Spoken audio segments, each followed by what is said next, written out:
ხუპის ცალი რუსული პროპაგანდის. აი კომპლექტი აქვთ.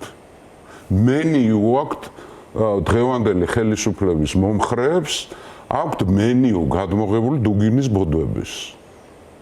და ერთ-ერთი მთავარი შემადგენელი ნაწილი არის ანტისემიტიზმი. საერთოდ ასე შეკითხვა მაქვს ძვირფასო მეგობრებო, ვინც ამ ჭკუაზე ხართ, რომ ებრაელები ყველაფერს მართავენ.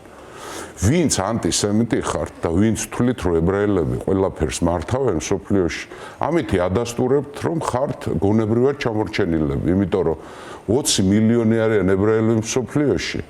და დანარჩენ 8 მილიარდს მართავენ, ისე რომ ეს დანარჩენი 8 მილიარდი საქონლად აქვს ქცეული, ვერ ხვდება და მარტო თქვენ მიხვდით? ძვირფასო კოცებო. ეს ხო აღიარებაა, რომ მე იდიოტი ვარ.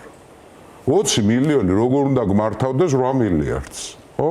ეს ერთ-ერთი დამადასტურებელი საბუთი ანტისემიტების ჩამორჩენილობისა, გონებრივად ჩამორჩენილობისა.